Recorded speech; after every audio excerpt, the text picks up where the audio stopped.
Hello and welcome to Junk Dilemmas, an Irvine Welsh podcast. My name is Damien Kiley. I am your host, and this is episode 2. It is part 2 of Trainspotting, the book. So if you haven't listened to episode 1, probably best to go back and listen to that. Not to sound too much like Blind Boy there, but just a couple of things again to clarify. I'm not in any way affiliated with Irvine Welsh. I'm just a fan of his, so any views or opinions expressed in this podcast are purely mine. And just to point out the social media accounts that Junk Dilemmas now has. So on Facebook, you can look for us on Junk Dilemmas and Irvine Welsh podcast. On Instagram, it's junk_dilemmas. Or on Twitter, it's junk_dilemmas. So check them out for exciting content. And also, obviously, to tell you when the next episodes are out. But we're going to get back into it. We're about halfway through the book. We're breaking down by chapter by chapter. So let's get back into it.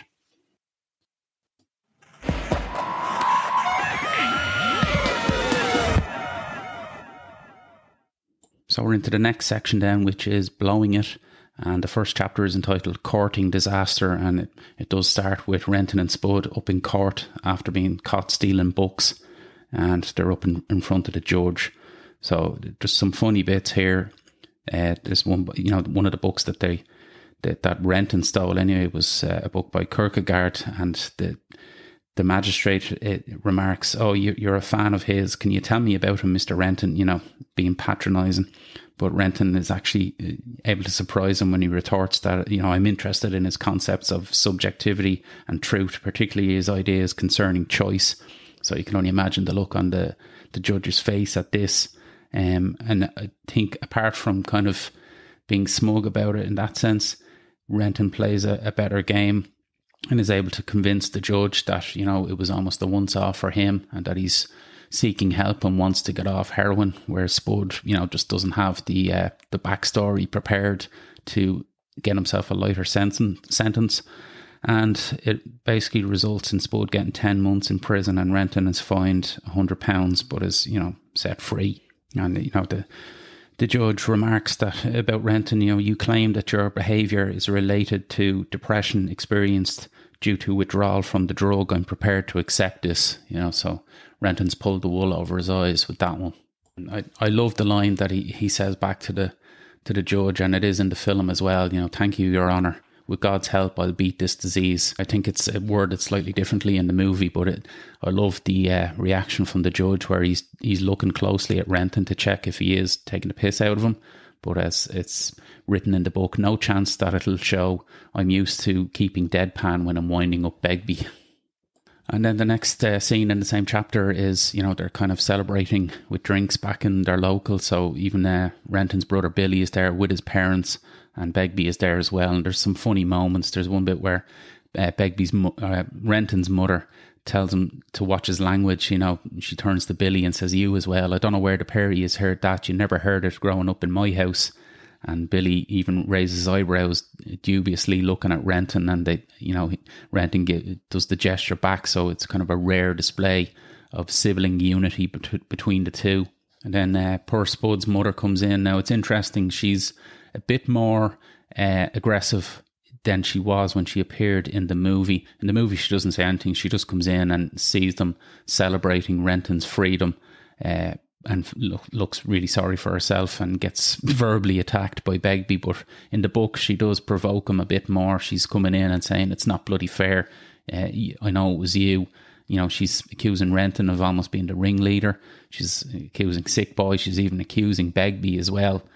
And I love the reaction to Sick Boy where he says nothing but just raises his hands slowly from the chair as if to say, "I've never been so insulted in my life," followed by a sad, patronising shake of his head. And of course Begbie reacts angrily and is telling her that's fucking out of order. And I love that Irvine Welsh writes, "There's no sacred cows for that cunt, not even ones from Leith, whose laddies have just been sent to jail." And you see the kind of dynamic in the Renton family where Billy's mother is looking at him with awe and pride. He's done the family proud serving in the army and he's just about to become a father himself. And he's very much the golden boy in the house. And as Renton says, forgotten is the fact that the cunt has brought the lab dicks round to the house more times than I've ever done, discussing, what the sex will be of Billy's baby. And Begbie says, if it's a lassie, take it back. Sick boy starts slapping him on the back and patronising, encouraging him, saying that's the spirit, Franco, trying to encourage the Raj to give him even more rope so that he'll come up with another classic Begbie crass comment or two. And Renton remarks that we collect all of his stupid, most sexist and violent quotes so we can use them when we're impersonating him when he's not around. The game was to have an edge, thinking about how he'd respond if he ever found out. Sick boy had even started making faces behind his back, but he does remark that, one day either one of us or both of us will go too far and get caught, which I think eventually does happen.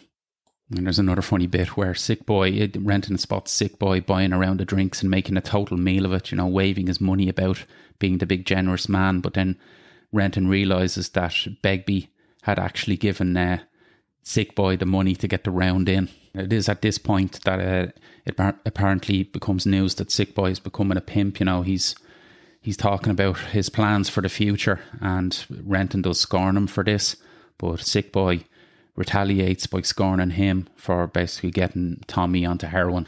And Tommy does come into the pub at some point, and again, his only aim at this point in life is to get a score. So, even the other guys are looking down on him and shaking their heads. But everyone that's involved in the book, in terms of Renton's immediate friends and family, are all present in the pub.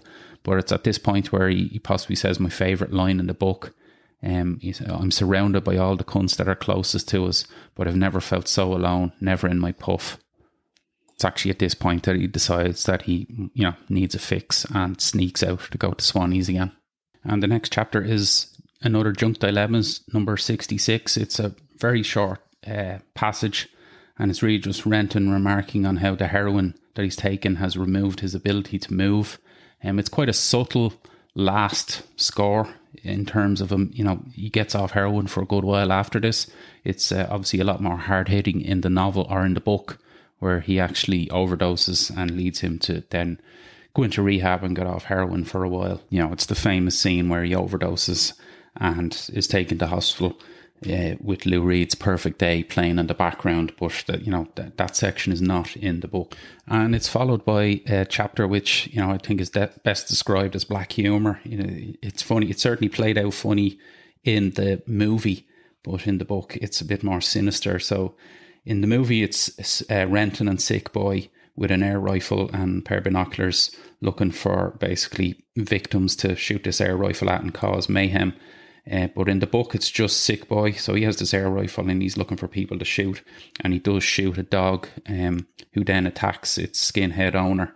And that gives Sick boy the opportunity to run in and basically act like the hero and rescue this man. But he actually does it by grabbing hold of the dog and strangling it with its own collar, which, is horrific. As I say, it plays out with much more comic relief in the movie.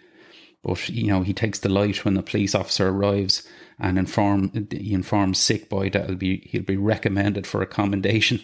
And that leads us into the next chapter, which I think is a very important one. It's entitled Searching for the Inner Man. It's narrated by Renton, and it's him in rehab, and he's obviously been assigned to various psychiatrists and, counsellors to try and help him with his addiction and get to the bottom of why he takes heroin. And sort out his life for him, essentially. So, he's visiting various different psychiatrists who are using different techniques based on kind of famous 20th century psychologists' theories. And I think it comes across, ambiguous, at least to me, as to whether Renton is taking their advice on board or whether he really does think that they're all just talking shite. But there's kind of different views here. There's a Dr. Forbes who's a psychiatrist, and, he uses non-directive counselling techniques. And there's a funny line here where he says, apparently I have Oedipal feelings towards my mother and an attendant unresolved jealousy towards my father. My junk behaviour is anal in concept, attention-seeking, yes, but instead of withholding the feces to rebel against parental authority, I'm putting smack into my body to claim power over its vis-a-vis society in general. Raj. And it, there's mention here that psychiatrist is talking to him about his time in Edinburgh in college, and that he didn't really take to college at all. He didn't make friends there. That he spent his grant money on prostitutes. But he does kind of get out of him that he feels guilty about not making more of an effort with his disabled brother, who had severe mental and physical disabilities and died a couple of years beforehand. And you can only imagine that, how hard that was on Renton's parents and the family in general to deal with, both with the child, with his brother Davy growing up and with his death. There's also a counsellor's opinions recorded here. Tom Kurtzen, it tells Renton that I despise myself and the world because I've failed to face up to my own and life's limitations. He believes that I'm suffering from low self-esteem and that I'm refusing to acknowledge that by projecting the blame onto society. And Renton does say that this is fairly common and sounds familiar to me anyway. And Renton also, remembers his ex Hazel, just before she told him that she didn't want to see him anymore, that she remarked that you just want to fuck up on drugs so that everyone will think how deep and fucking complex you are. It's pathetic and fucking boring. And I really get this, taking drugs, you think that it makes it interesting when it really doesn't. But there's a great line in here as well, which makes me think that he's really just going through the motions with these psychiatrists. Doesn't really take anything they say on board. But there's a good line where he says, it was either this or jail, and I'm now starting to think that Spud got the soft option. But the chapter then ends out of nowhere with possibly the most marketable and recognisable monologues of the book, and obviously the movie as well. So I'm paraphrasing a bit here, but basically it's society invents a spurious, convoluted logic to absorb and change people whose behaviour is outside its mainstream. In inverted commas, choose life, choose us, choose mortgage payments, etc., etc. Well, I choose not to choose life. If the cunts can't handle that, it's their fucking problem. So I just think it's mad that this super famous slogan, from the book and the movie just appears out of nowhere. It's definitely the most famous thing most people will say if you say to quote a line from Trainspotting, and it's just plopped in here in the middle of what really is, an important chapter in kind of shaping Mark Renton, whether you believe what these psychiatrists and counsellors have said about him or not. But there's a lot to look into and think about there. And the next chapter is entitled House Arrest, and it is Renton, locked in his room, suffering from severe withdrawal, where it's his parents' attempt to really get him off heroin once and for all. So it's interesting, he's in his room and he's describing it. There's obviously a lot of Hibs FC paraphernalia, but there's no mention of any Trains wallpaper, which is famously included in the film. But he does remark that there's a poster of Iggy Pop on his wall, and it's one of Iggy Pop smashing a pile of records with a claw hammer. I have looked up that picture, and it's quite a striking image of Iggy Pop. But there's some fun, interesting lines in here. There's a section where he's thinking to himself, and he does actually remark that some people say that the Irish are the trash of Europe. That's shite. It's the Scots. The Irish had the bottle to win their country back, or at least most of it. And I suppose that's a slight play on the famous speech from the movie where he's talking about it's shite being Scottish. That does come up again in the novel itself. We also see an early example here of Welch kind of distorting the layout of text, for effect on the page. He's using a lot of full caps here when he's describing the thoughts that are running through Renton's head when he's, lying tortured in his bed. And it's used to great effect when he starts, almost hallucinating that he's being attacked by almost a vampire version of poor baby Dawn, who, obviously there's a famous scene in the film to go along with this, but it sounds much more horrific in the book. He also gets a visit from, as he describes, Dawn's dad, Sick Boy. And, so Sick Boy is playing up to his parents. He's having jocular and matey banter about football with Renton's old man, and he's coming across like a concerned GP or family friend to Renton's mother. And it's gassed that Renton's parents, they love young Simon, but they kind of blame scruffy, lazy Spud for being the bad influence on Renton. And Sick Boy remarks that, he's going to be out of town. He's going to be in France on one of his escapades. And it's kind of the first time that Renton starts thinking about getting out of Elite himself.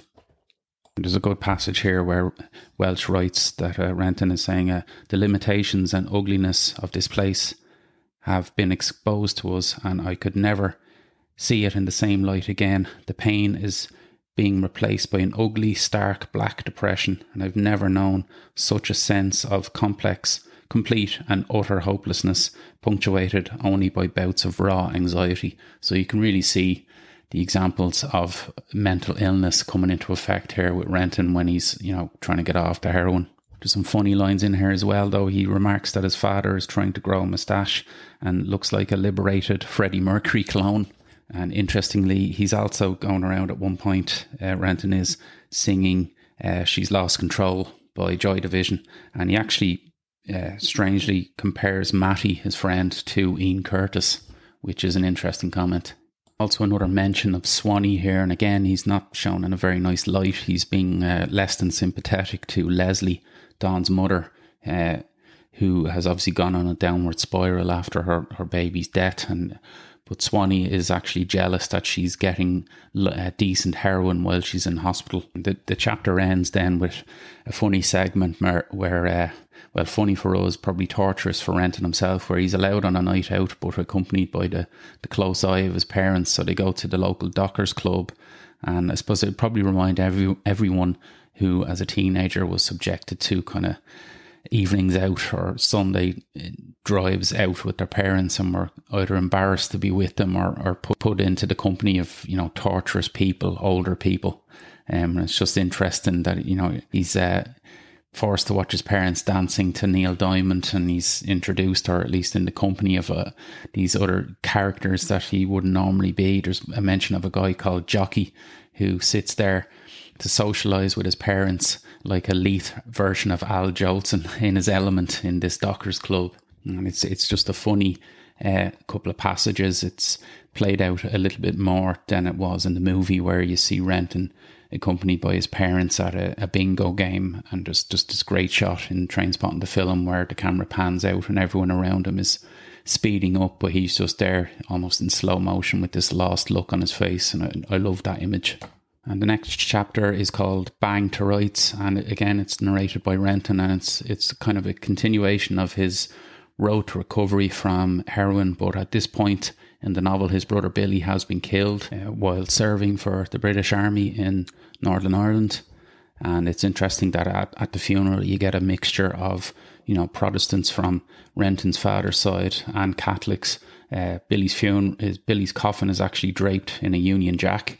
So it's probably a weird situation, but I imagine it's not uncommon in certain parts of Scotland. It's a more severe version of when brothers end up supporting different football teams.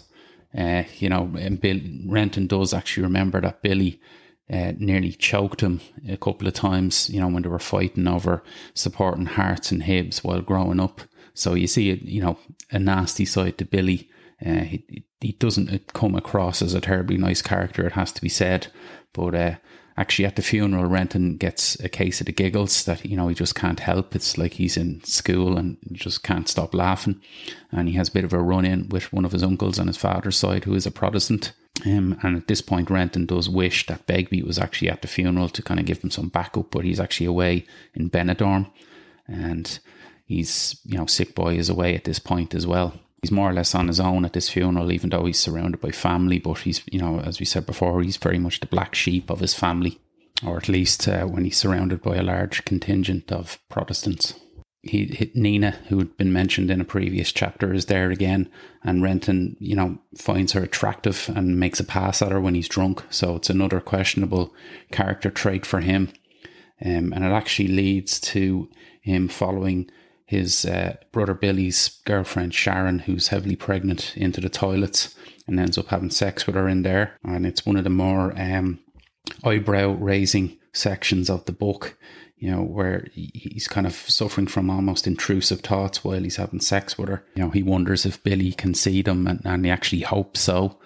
So he's, showing that kind of malicious side again. And he's thinking about how she's pregnant, and he starts thinking that, perhaps he's getting a ride and a blowjob at the same time, which, it's a very questionable image. And it's just, I remember the first time reading that, and it's really eyebrow raising. There is also at this point a mention to his poor genital hygiene. Again, I can't imagine Ewan McGregor suffering from this in the film. It's not something that was brought up too much. It's not really a marketable character trait for a movie character. It's certainly not in Trainspotting anyway. There's a kind of funny line in here where Renton thinks to himself that Sharon was certainly far too good for Billy, but then again, Myra Hindley or Margaret Thatcher would have been too good for Billy. And Sharon herself actually mentions that Billy used to hit her. So again, we see a bad side to Renton's brother here as well, which, it's not really justification for the fact that, Renton is having sex with his girlfriend at his brother's funeral. But, it's strange. The chapter does end with Renton kind of remembering that Billy used to protect him from certain local heavies at certain points growing up. So there's a mixture here of, there's mixed feelings towards the recently departed Billy. But it's really one of those chapters that's kind of warts and all, and just shows, all sides of Renton, not just the kind of cool or good-natured sides to his character. And the next chapter is another Junk Dilemmas. It's actually the last of the actual Junk Dilemmas. It's number 67, and it involves Renton remarking and that the dilemmas only actually materialise after the junk runs out. So even now he's seeing the pros of using heroin, even after he's managed to get off it. So we're into the next section now. It's section 5 entitled Exile. And the first chapter is London Crawling. So again, it's narrated by Renton. So he's made his way down to London once again. I suppose it's interesting that you see all these trips back up and down to London, which is reminiscent of the man himself, Irvin Welsh. He used to do this a lot in his teenage or younger years. It's quite an eyebrow-raising chapter once again for certain parts in it. But essentially, Renton has come down and can't find anyone else that he's, friendly with down in London. He's checked in all the different addresses, the squats, and nobody's about whatsoever. So he's kind of left wandering around himself and trying to find stuff to do. It is at this point that, when he's down in London, he does remark about the kind of British Empire. And there's a funny little passage here where he says, "I've never felt British because I'm not. It's ugly and artificial. I've never really felt Scottish either though. Scotland the brave, my arse. Scotland the shiting cunt. We'd throttle the life out of each other for the privilege of rimming some English aristocrats' piles." And it's at this point that he wanders into a very seedy all-night porno theatre, which, is obviously frequented by some very questionable characters. They're showing porn films, but as well as that, they're showing at one point a violent documentary which shows animals tearing each other apart in exotic locations. And they also start showing a film called The Office Party, which is like a kind of soft porn, almost carry-on type film. As Renton says, it's like a carry-on film with less humour and more sex. And it's actually starring the actor Johnny Briggs, who would famously play Mike Baldwin in Coronation Street. And it's actually the first of two times that Mike Baldwin is mentioned in Trainspotting. I think he's mentioned in the very next chapter as well. I do actually wish that Danny Boyle had somehow cast him in Trainspotting. That would have been interesting. But at one point in this cinema, Renton is propositioned by a man and he scorns his advances, but he does think to himself that he remembers one time he'd picked up a gorgeous young queen in the London Apprentice, and there was an exchange of fellatio. So there's an example there of a bisexual side to Renton, which, isn't addressed anywhere else in the book, and it's certainly not addressed in the movie either. But Renton, he does eventually agree to go back to this man's house, possibly more so for having nowhere else to go. And it's interesting, he does remark at one point that there's a flicker of doubt in his head when he remembers Dennis Nielsen. And I just wonder, was Irvin Welsh actually living down in London when Dennis Nielsen's infamous reign of terror came to light in the early 80s? But Renton does go back to this man's flat and at some point falls asleep and then wakes up at some point afterwards to find this man basically masturbating on top of him. And obviously he gets quite angry at first, but he seems to then feel sorry for this man and, surprisingly agrees to still stay in his company. He takes him for breakfast, and then he actually takes him to a party that he's heard about somewhere else in London. And I think this party kind of reminded me of one or two I might have gone to myself in earlier life, where you're essentially gate crashing it and going from room to room, looking for a familiar face or at least some sort of meaningful social interaction, and oftentimes not succeeding, so just getting wasted. The chapter ends then with him again finding this older Italian man at the party, and it's just a small passage here where he says, Luigi is standing by the fireplace sipping a can of lager. He looks frightened and bemused. I think to myself, I might just end up whapping it up the wee cunt's chalk box yet. The thought depresses the fuck out of me. Still, we're all slags on holiday. And I suppose it's a mixture of predatory and pathetic. He's contemplating a gay encounter out of what just seems to be desperation or boredom. And I suppose it's interesting that Welch himself has talked about going down to London and just doing stuff that you wouldn't normally do in Edinburgh. And I'm not implying anything there at all, but it's probably true to say that your inhibitions go out the door when you're away from home, where there's less people around who know you. And the next chapter is entitled Bad Blood, and it's narrated by Davy Mitchell. It's really an unforgettable chapter. It's possibly the darkest in the book. It's pretty much a separate story in itself. And it was actually made into a short film starring Alan Cummings.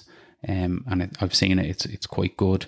Although, of course, if they'd gotten a certain David Mitchell from Peep Show, all joking aside, I think he could have actually pulled it off, playing this character in a sinister kind of ironic way. But it is amazing to think that this is the same character who was involved in such a comedic chapter earlier on in the book, the traditional Sunday breakfast, where he shot the bed.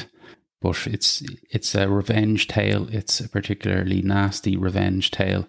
Essentially, he's taking revenge on a man who he suspects or knows raped his ex-girlfriend and gave her HIV and in turn gave him HIV. So he starts attending a health group for HIV victims called HIV and Positive. And there is a funny line earlier on where he's speaking to the counsellor who runs the group. The counsellor says, I'm just concerned that you're spending a lot of time with Alan. Watching him wasting away won't be good for you. And besides, Alan was hardly the most positive member of the group. To which Davy Mitchell remarks, well, he was certainly the most HIV positive member. So this is Alan Venters, who was mentioned in one of the earlier chapters. He's the guy who was assaulting his girlfriend in full view of everyone in a pub, and to which Tommy took exception. So this man has obviously gone on to worse things than assaulting a woman in a public bar. So Davy Mitchell, in order to kind of get in with Alan Venters and earn his trust, actually tells a lie at the group. There's a section here where it says, at a group session, I told the first of several lies, the trail of which would lead to my grip on the soul of Alan Venters. I told the group that I had had unprotected penetrative sex with people, knowing full well that I was HIV positive and that I now regretted it, and the room went deadly silent. So he basically seduces Alan Venters into thinking that he's as much a piece of shit as he is. I do like the passage where he remarks that he'd done a degree in chemistry at university, but he had never approached the studies of any subject with the rigour or enthusiasm with which he was approaching the study of Venters. So he realises that, Alan Venters is dying, and, in which case, how do you hurt a man who doesn't give a toss anymore? So he discovered that there was only one way he could hurt him, and that turns out to be true, as Alan Venters says, his wee felly.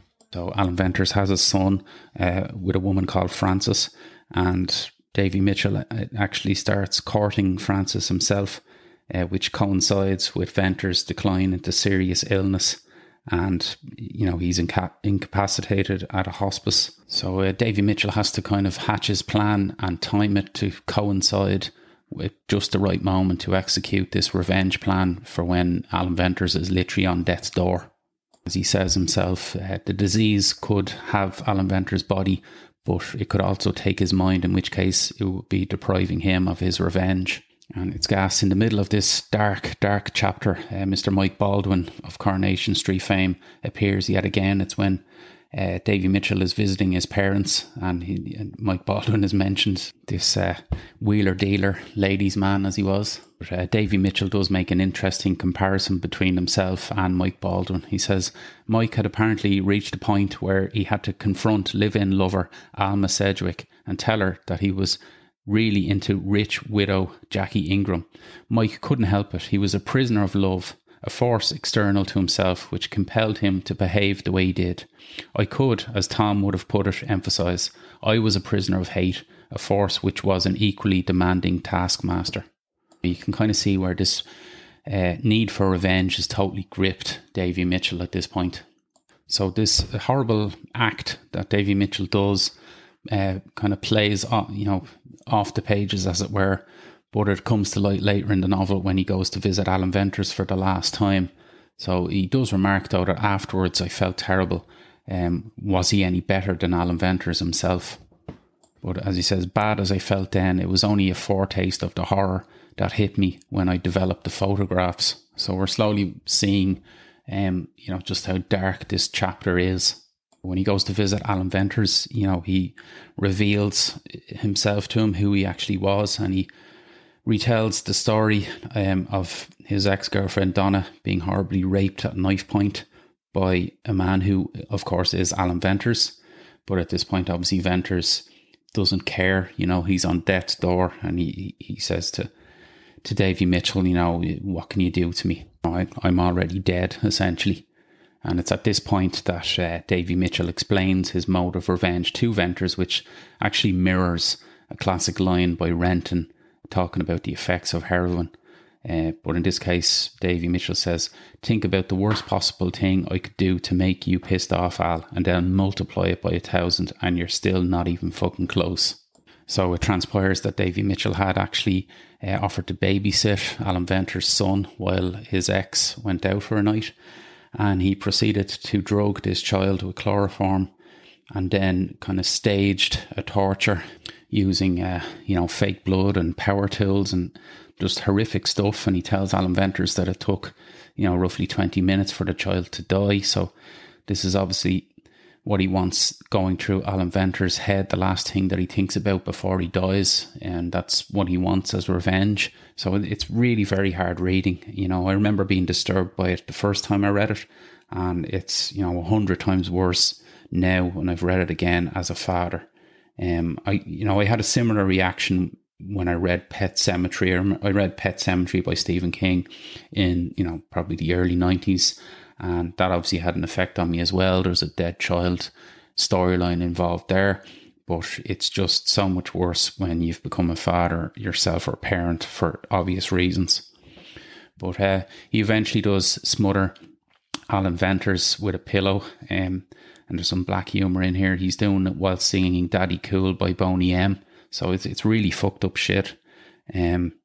But I mean, obviously, from the point of view, he took a huge risk in chloroforming a child or chloroforming anyone. It's just unforgettable. It's unforgivable behaviour for any reason. And it's just a scary aspect to the human mind that he could be so driven by revenge to do this, even in the circumstances that he'd found himself in by contracting HIV, essentially through the actions of Alan Venters. But then amazingly, he kind of goes back to being a good person, or at least a person with good intentions, and has optimism about his, future, or his uncertain future.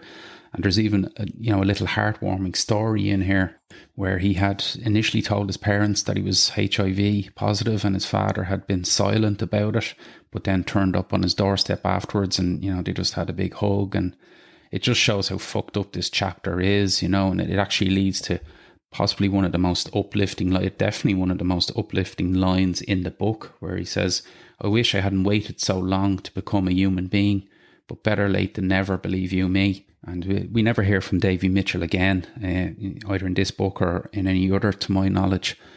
But as I say, Bad Blood was made into a short film, starring Alan Cumming, and I think it was directed by a guy called Kyle Lader, who had actually worked with Alan Cumming on X-Men 2.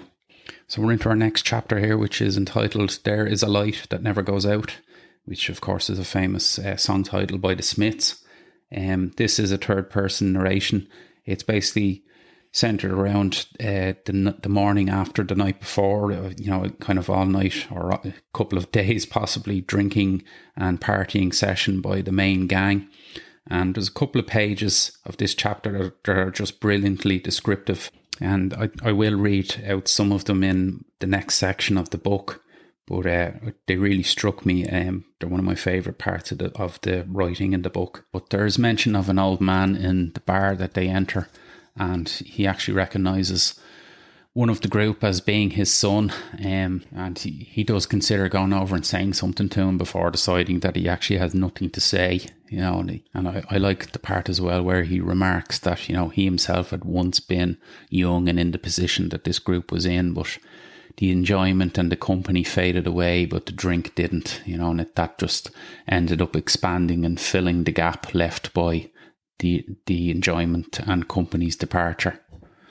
And you do actually think that the way they're describing it in the book, the way Welch is describing it in the book, that it's Spud he's talking about, but it actually turns out to be Begbie. And the two meet again, and it's mentioned in one of the later chapters, quite an important little chapter actually. But Begbie does spot this old man, and eventually this leads to him getting the group out of this pub into another establishment. But the chapter does focus then on Spud, and he's thinking about a girl that he fancies who's a Kylie Minogue lookalike, apparently called Nicola, and he's remembering that he had great conversations with this girl, but he just didn't make a move. I think a lot of people can relate to this situation themselves. I know I can, but he compares his own predicament to the Smith song, which is the title of the chapter. And in particular, he remarks on the lines, "And in the darkened underpass, I thought, oh God, my chance had come at last. But then a strange fear gripped me and I just couldn't ask." So you really see the sensitive side to Spud coming out here. But he does then tell a hilarious story about a certain girl called Laura McKeown, a girl with an awesome sexual reputation apparently. And she had actually asked Spud if he wanted to take her arse virginity, which he, jumped at the chance. So after going back to her place, she tied him to the bed, which he went along with.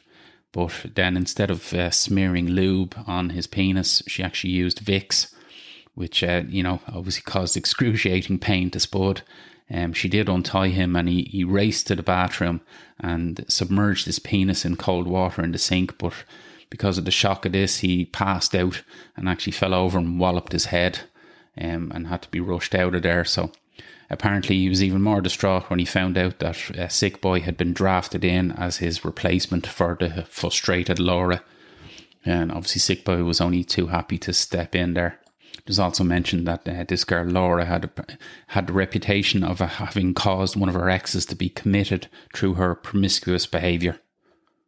But there's also a little section where they go to a cafe for some breakfast, and Begbie takes exception to the fact that Renton is a vegetarian and won't have a traditional fry up. He remarks that a fucking junkie worried about what he puts in his body. And there's more stories of Renton actually hurting animals here. There's stories of him shooting cats and dogs with air rifles and setting pigeons on fire. Again, questionable behaviour by Renton when it comes to his treatment of animals. I do find it funny that Begbie gets to the jukebox at some point and puts on Berlin and Human League. And it would appear that Edinburgh hard cunts definitely love their middle-of-the-road 80s pop tunes. There's definitely more of that in later episodes, such as Ecstasy. And the chapter kind of ends with Spud and Alison going home together, really through mutual loneliness more than anything. But I think it's a good chapter for character building, and it gives you a more idea of the group dynamic. And it's kind of typical stuff that would remind anyone of nights out with friends. So the next chapter is Feeling Free, and it's the first of two chapters narrated by Kelly. Herself and Alison are subjected to, misogynistic comments by some construction workers, and they kind of fight back. They get into an argument with these guys and basically win the argument, also with the help of some passers-by, including some Australian backpackers. And they actually invite these girls back to their flat, and they're having a laugh with them. And Renton does actually make an appearance, but he's made fun of. They make fun of his masculinity, but I think he takes in good humour, but he then leaves, and it kind of makes the women feel guilty for ganging up on him. Kelly remarks that, she feels that men are only all right when they're in the minority. But I think it's interesting in this chapter, Alison is bad-mouthing Renton early on, who she thinks is bad for Kelly, but yet she herself lets Sick Boy treat her like shite. But it's interesting as well, Alison is herself off the gear and is making a go of things with life. She's going for job interviews. There is no evidence that she's using speed in these job interviews either, like the Renton and Spud were in an earlier chapter. I think Irvin Welch was trying to inject some female perspective, into the book or into the group. He'd only slightly done that with Nina in an earlier chapter.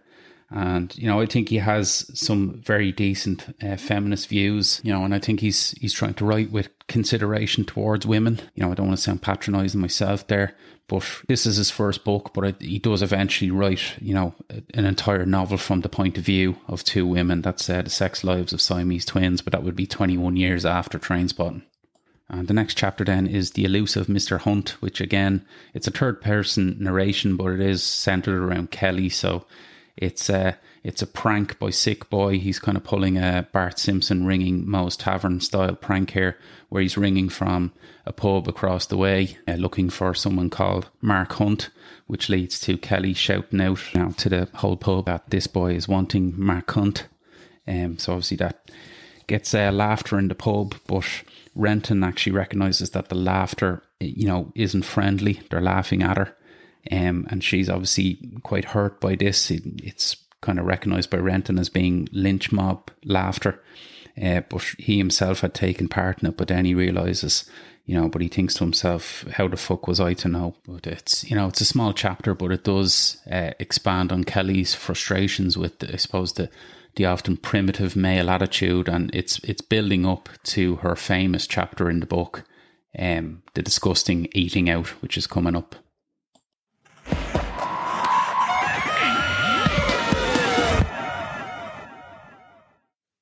Before I get into the breakdown of Trainspotting, I just want to mention another podcast that I'm involved with at times.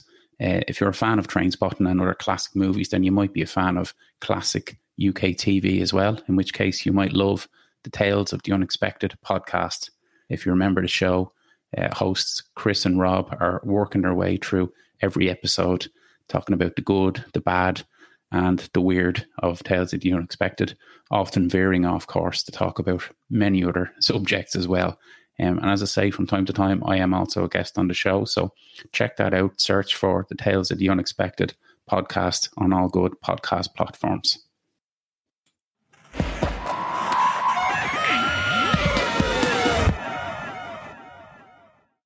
Okay, so we're into section 6, which is home.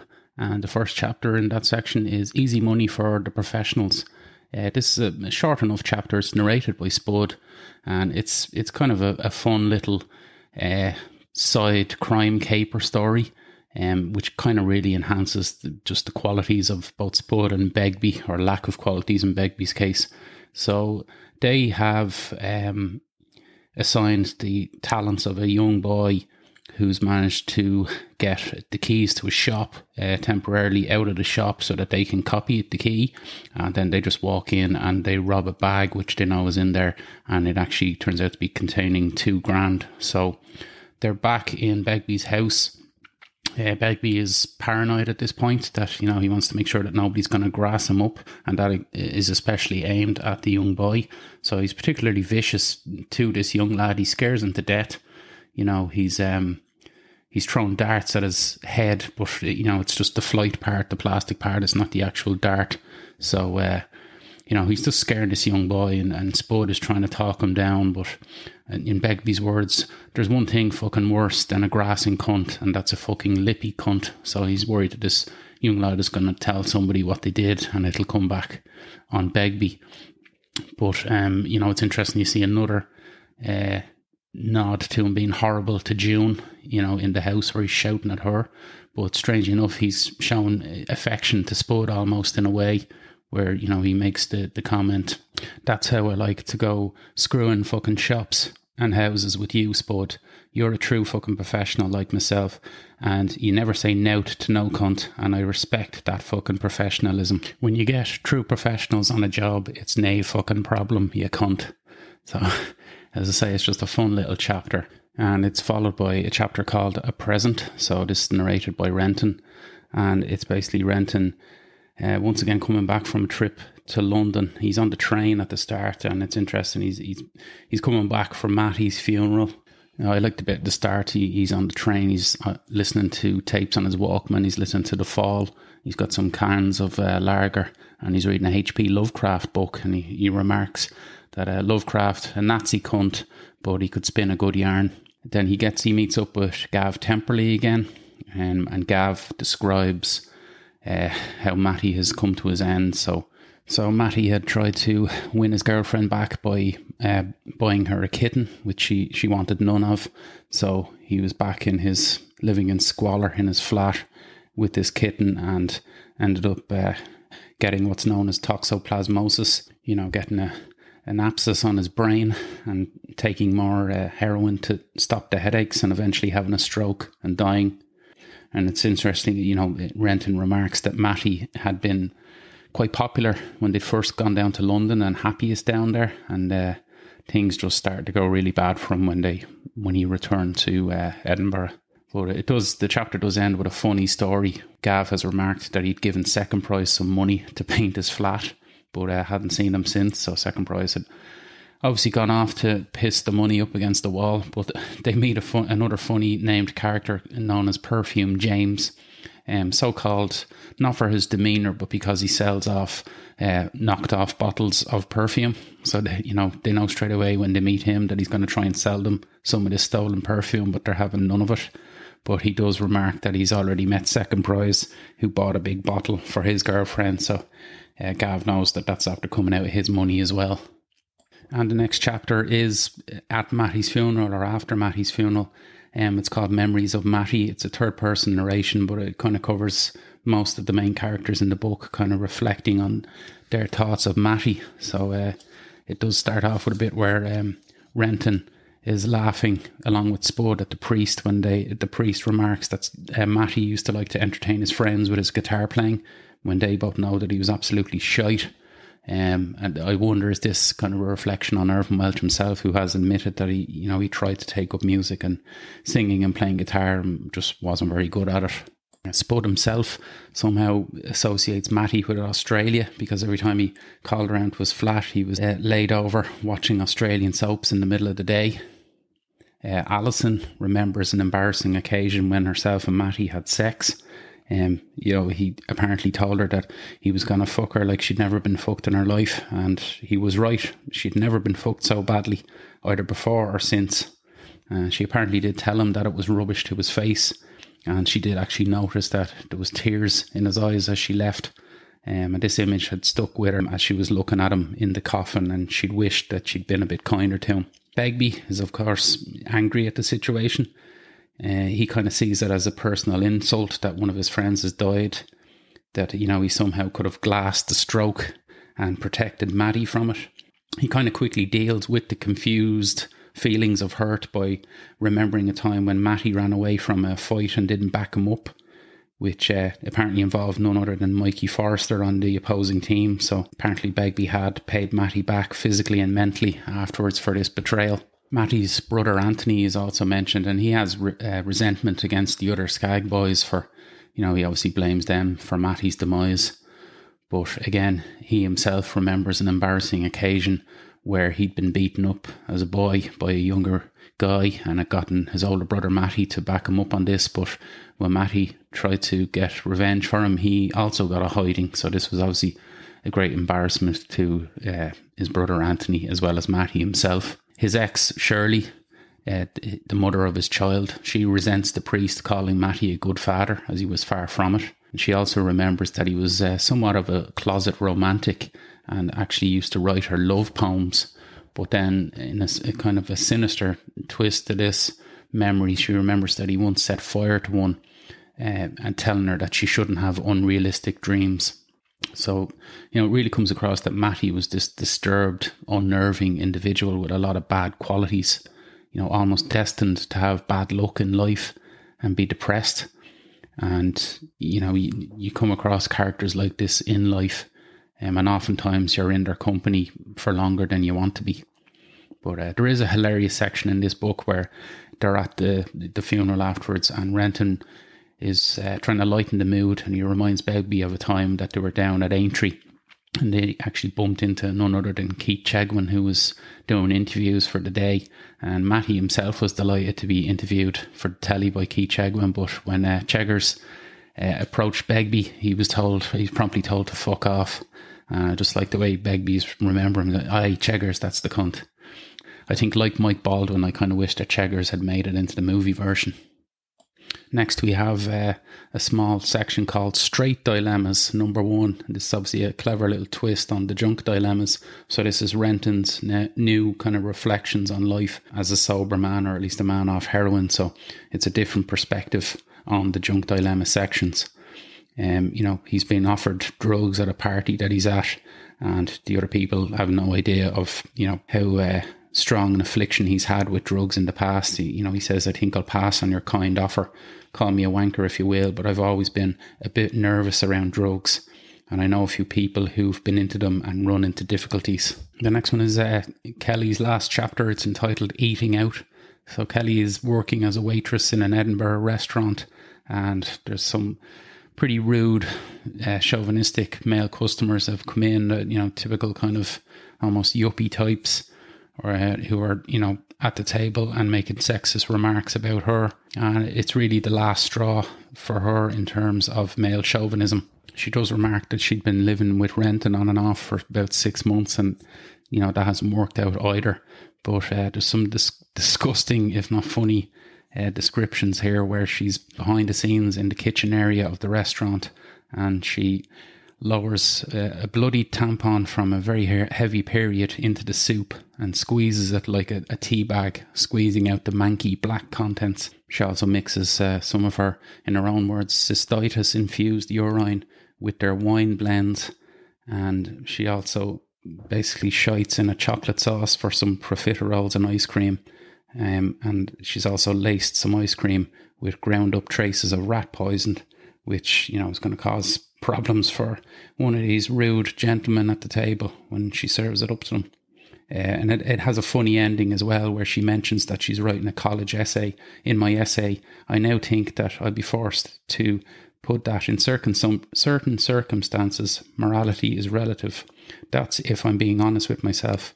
But this is not Dr. Lamont's view, though, so I may have to stick with absolutes in order to curry favour and get high marks. I just love that kind of funny off-subject ending to the horrible goings-on in the kitchen area of that restaurant. Next is a small but very important chapter. It's called Trainspotting at Leith Central Station. It's narrated by Renton, and it's basically Renton returning to Leith for Christmas time.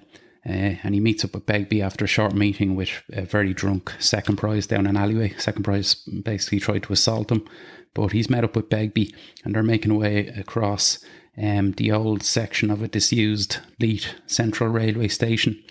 And they see this, what looks like a homeless man, or an old alcoholic anyway, who's approaches them and starts asking them, what are you up to, lads? Train spotting, is it? And just starts laughing uncontrollably. And Begbie just answers him back, yeah, that's right. And then under his breath, that he's a fucking old cunt. And the old man then, well, I'll leave you to it. Keep up the train spotting, mind. And he staggered off. And it was at this point that Renton realises that it's actually Begbie's father. And I suppose I've always found it a little bit strange that the title of the book centres around Begbie and not Renton himself, but it's a clever little way to bring it in. There's a couple of different reasons or speculation as to why the book is called Trainspotting, but that's possibly the main reason. The next small chapter is called A Leg Over Situation, and it's Renton going to visit Swanee, who at this point has had to have his leg amputated due to heroin use. And I suppose on the surface, Swanee is laughing it all off and seems full of hope. He keeps going on about, making his way to Thailand and living the dream, but he still has a nasty streak in him. He mentions that Alison had visited him a few days before, and he strongly requested fellatio from her, but she certainly didn't like the look of his festering sores on his genitals, so she gave it a miss. But, it just shows that he still has a kind of vicious streak in him, or a not so very nice character trait. But amazingly, Swanee is not HIV positive, which is remarkable given the length of his habit. The next chapter is Winter in West Granton. And this is one of the more hard-hitting ones, I think, for me anyway. It's narrated by Renton, and it's him going to visit Tommy, who is now dying of AIDS. And Tommy actually looks already dead. There's something missing in him. There is a mention of the abusive graffiti outside his council flat walls, where he's been recognised as someone who's HIV positive and basically being treated like a leper in his society. There's mention here by Irvin Welsh. His friends will decline in numbers as his needs increase. The inverse or perverse mathematics of life. And Tommy does get angry with Renton, who is still HIV free, despite sharing with everyone. But Renton insists that he never did share, and that's never clarified for sure. But there's another good line here. It says, kicking and using again is like going to prison. Every time you go to jail, the possibility of you ever becoming free from that kind of life decreases. Possibly my favourite piece of writing in the whole book is in this chapter, but I will leave that for the next section of the book that I'm going to read. The next chapter is called A Scottish Soldier, and it's a third-person narration, but it centres around Swanee, who's gotten out of hospital now and is begging on the streets, and he's posing as a soldier who had served his time in the Falklands, which is where he lost his leg. So it's interesting that Swanee gets this penultimate chapter, which is what it is, and I kind of thought that his hospital chapter was a suitable ending for him.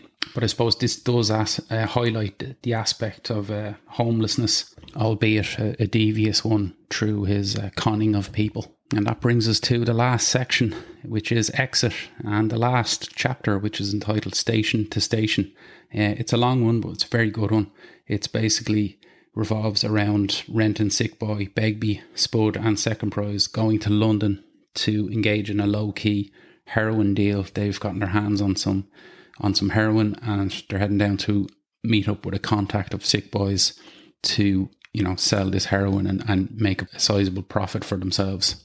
There's a brilliant and hilarious section, on the bus where Begbie's just completely on edge with this bag of money. There's a good description here. He looks around, staring at the other passengers, feeling a desperate need for just one to make eye contact, to give him a target to unleash the fury within him which threatens to overwhelm him, and fuck the consequences. No, he had to stay in control. There was too much at stake. There was everything at stake. There is nobody looking at Begbie though. Those who were not oblivious to him could feel the vibes he was giving out. They employ that special talent people have, pretending nutters are invisible.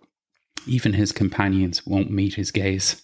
So there's some good stuff here. Spud is actually wearing a Republic of Ireland jersey. I do have to wonder why Second Prize is even part of this, why they've included him in this deal. Because, talk about a liability. He's pretty much drunk the whole time and contributes nothing. Sick Boy does mention that Rab's destiny was to be a drunk. He had actually had a promising football career, which was cut short, which really just proved to be a temporary distraction for what Sick Boy sees to be his real calling in life, which is to be an alcoholic. I like the way Sick Boy keeps his distance and is out of sight right until the last minute when the bus is leaving, just in case they were going to get nabbed by police. And he's actually accompanied by one of his girls. As I say, at this point he is a pimp, and he's just in full-scale sleazy scumbag mode at this time. He's waving and kissing her goodbye, but he's totally, uncomplimentary to her behind her back.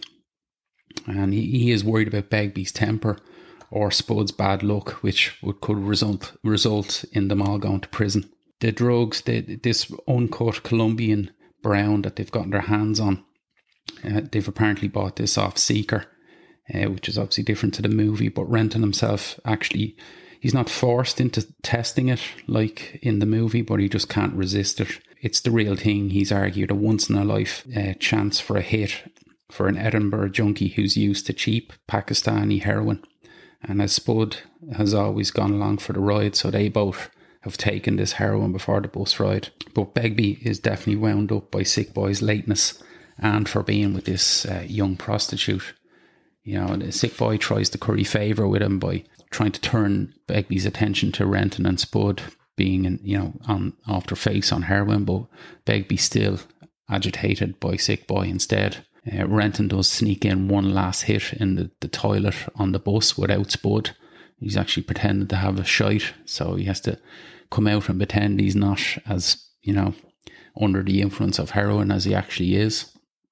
As the bus ride goes on, this is where there's mention to sick boy having a ponytail, because Renton actually tries to burn it, and sick boy moves away from his childish friends at this point and moves up the bus and befriends an attractive American tourist. But Begbie actually warns him off her. He says to make sure she doesn't get ripped off, which would obviously draw attention to them. Sick boy does get his hotel details off her though, and he's quite disappointed to learn that it's not a more upmarket hotel in London, but he still might plan to pay her a visit. Once they get to London, they tell the taxi man that they're actually down for Pogue's gig in Finsbury Park, which is interesting. I thought that might help me put a date on when this is meant to be taking place, but not really, because the Pogues actually played a concert in Finsbury Park around Paddy's Day every year from 1990 to 1993. So it's still up in the air as to what year or date this is actually taking place. But as I say, the drugs are from Seeker, and the deal has been set up by sick boy with a guy called Andreas in London, who's a Greek who inherited a hotel. And he's pretty much turned that into a brothel. And they've gotten to know each other through going out with the same woman, who was apparently mesmerised by the both of them. But they hit it off instantly and started working on scams down in London, mainly petty insurance fiddles and bank card frauds. But since taking over the hotel, Andreas has started to try and distance himself from sick boy, deciding that he's now in a bigger league. But he has set him up with this drug dealer to take the money off them. The drug dealer, who is not named in the film and is played by Keith Allen, but in the book he is named as Pete Gilbert. And he does clock these Scottish guys for what they are, small-time wasters who've stumbled onto a big deal. But he is impressed by the quality of the deal, and he offers them 15 grand, but is prepared to go as high as 17 secretly. They want 20 grand, but they're prepared to go as low as 18. But apparently the deal is clinched at 16 grand. So Gilbert will apparently make about 60 grand minimum once this gear has been cut and distributed. And he does find it tiresome negotiating with this kind of bunch of fucked up losers from the wrong side of the border. He'd rather be dealing with the person who actually sold them the drugs in Scotland. But he will keep sick boy and company sweet, because whoever was stupid enough to sell them the first lot of gear will possibly be stupid enough to do it again. So once the deal is done, the group split up. Spud and Rab go sightseeing because it's apparently their first time in London. And Begbie and sick boy go off to play pool. Renton at this point is pretending to be sick. And it is at this point that he decides to steal the money all for himself and just do a runner once and for all. So the tension is magnificent as he decides to steal the money. The description here: gripping the head sports bag firmly, Renton turns and stealthily scutters out of the room, down the stairs and along the hallway. He looks back briefly before striding out the door. If he bumped into Begbie now, he was finished. As soon as he lets that thought form consciously in his head, he almost collapses with fear. Whenever he sees a black leather jacket similar to Begbie's, his blood turns to ice. So he gets himself a return ticket to Amsterdam, obviously never intending to return.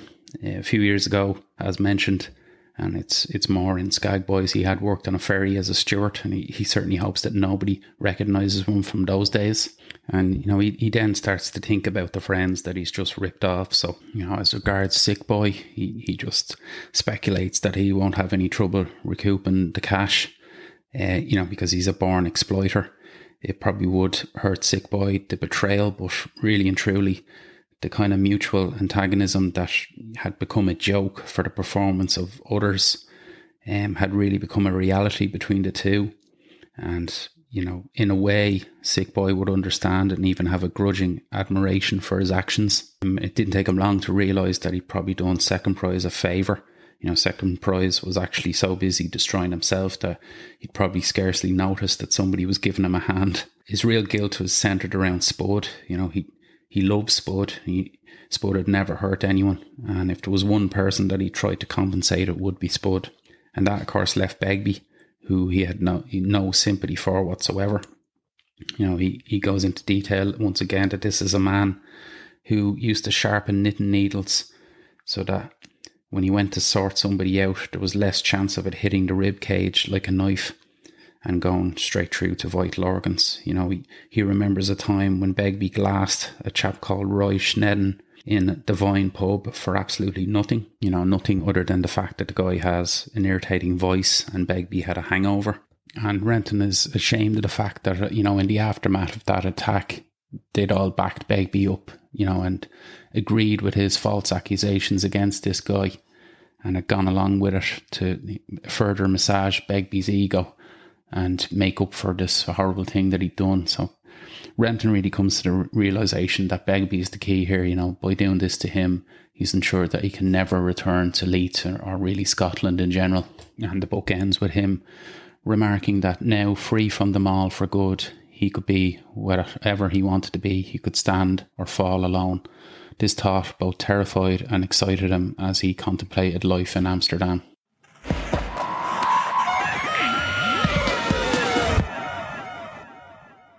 So that's the book, and I'd like to move on to my next section, which is speaking about my favourite bits, my favourite sections of writing.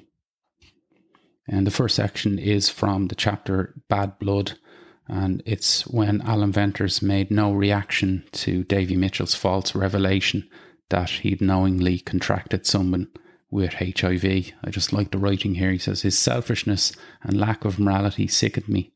I wanted to take him apart with my bare hands there and then. I fought to control my senses, savouring the richness of my plan to destroy him. The disease could have his body. That was its victory. Whatever malignant force it was, mine would be a greater one, a more crushing one. I wanted his spirit.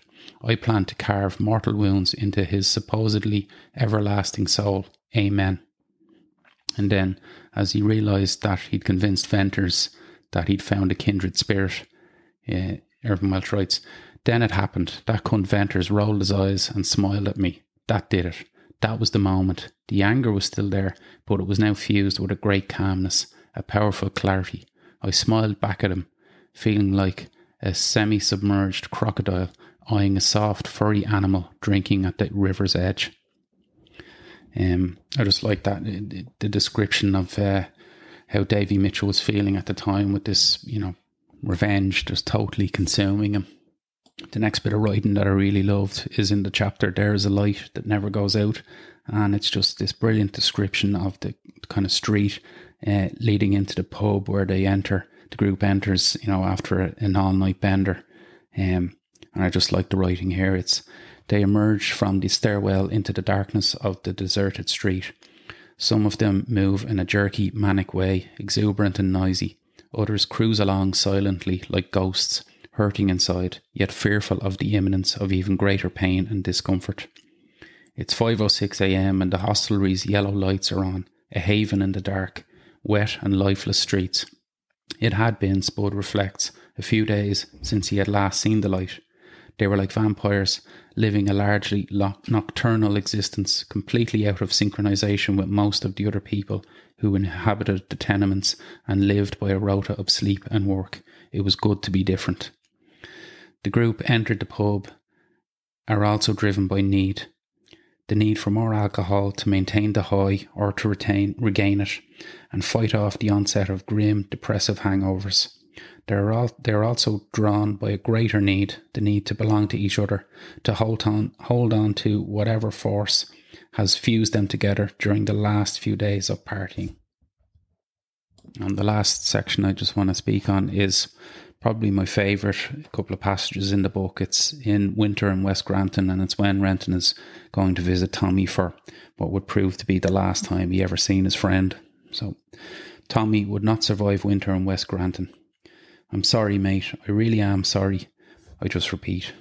Got any gear, he says, raising his head and looking straight at me. I'm clean now, Tommy. When I tell him, he doesn't even sneer.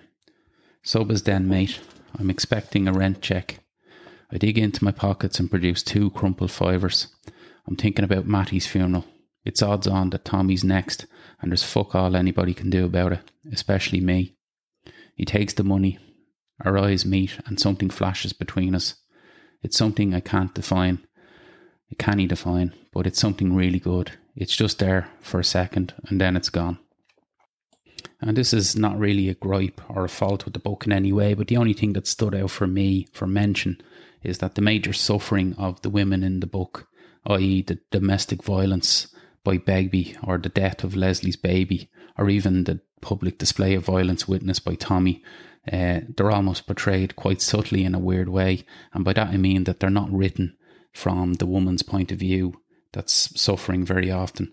None of the horror that these women go through is written in a first-person narrative, except for Kelly and Gina, who do speak firsthand on the harassment that they've been subjected to. And I think that's an important inclusion by Irvine Welsh. But this is a debut book by a male writer, and he is very considerate, as I've said, towards females in it. But I just found possibly the choice of female characters selected for having their own chapters was possibly a little strange.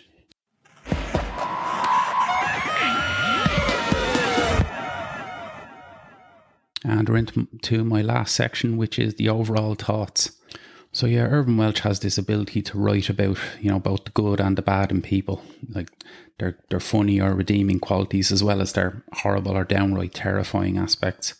And, he's an everyman himself, and so he writes a lot of characters from a normal, everyman perspective, but he then adds the kind of over-the-top, rotten parts of a person's psyche that usually remains hidden to the outside world.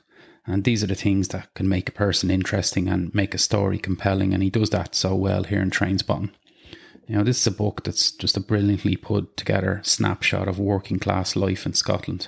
And we can pretty much relate to it here in Ireland and many places around the world. I'm very lucky to have not been involved or affected directly by heroin use. But, I have lived in or close to areas that are affected by drugs or crime. So I can certainly relate to certain aspects of the book and other aspects as well, such as the Catholic upbringing or even just the drink and drug culture in general. The book itself actually reminds me a lot of Last Exit to Brooklyn by Hubert Selby Jr. I think it has a similar layout, and it gives you kind of an inside view of the harsh realities of life in a specific area through different characters. But I think that the driving force of the book is the stories of friendship, whether they're forced or otherwise, and betrayal and revenge. I think that he paints an amazing picture which speaks on the sins of society and the pain suffered by individuals. The writing is just so hilarious in parts and hopelessly melancholic in others. Like the stories of Matty and Tommy's downward spiral are just so depressing, as are parts of Renton's narrative. But I think the complexity of Renton is just remarkable. You see his disgusting warts and all traits that, every person has, but you never actually get to see usually, coupled with his strengths, which are that he's, basically has a head on his shoulders and is essentially a good human being, to humans anyway. But all of these aspects about him just make for such interesting reading. I think the book is downright frightening in parts with the domestic violence acts by Begbie, but yet he is also somehow written as this, comic character in other sections, which I think is just testament to Welsh's ability as a writer and a storyteller. I think there's a lot of hard subjects that are actually referenced quite subtly in the book, such as alcoholism or poverty, or even indeed mental illness. None of these subjects are particularly spelled out, more strongly hinted at, but I think overall, Irvine Welsh really shines a light well on all these subjects. He just shines a light on some for longer than others. But overall, this is one of my favourite books ever, and I think it's the best debut ever, in my view. Catch-22, Fight Club, The Catcher in the Rye, The Wasp Factory, Carrie. These are all brilliant, amazing novels, but I don't think any of them are quite as good as this. So I'm definitely giving Trainspotting 5 out of 5. I just want to mention briefly the other adaptations of the book. The first being the stage production of it, pretty immediately after the book was published in the 90s. I think Ewan Bremner played Renton in this version. I never had the pleasure of seeing this version, but I can totally see him playing a version of Renton that's more loyal to the book, that possibly has more layers to him, including his vulnerability or low self-esteem at times, which is mentioned in the book. I think all round he's, rougher around the edges than Ewan McGregor is or did bring to the screen. So I'm sure that was amazing. I did have the pleasure of seeing a wonderful production of Trainspotting live by In Your Face Theatre when it came to Belfast a few years ago. It's just a loud, fast-paced, funny and hard-hitting production of the book. There's glow sticks, bare boobs, bare arses, and even the worst toilet in Scotland. It's just great performances by all the cast. It was so much fun to see, and I highly recommend it if it, or when it gets back on the road. Hopefully it will include a trip to Dublin this time. And there is, of course, another adaptation, which brings me to my last segment, which is what's on the next episode. And it will be Danny Boyle's amazing 1996 masterpiece, Trainspotting. I don't want to say too much about it. I'll keep it for the next episode, but this is in my top 3 favourite movies of all time, and I like a lot of movies. So that is it. Keep an eye on the social media accounts, as I say, and until next time, thanks for listening.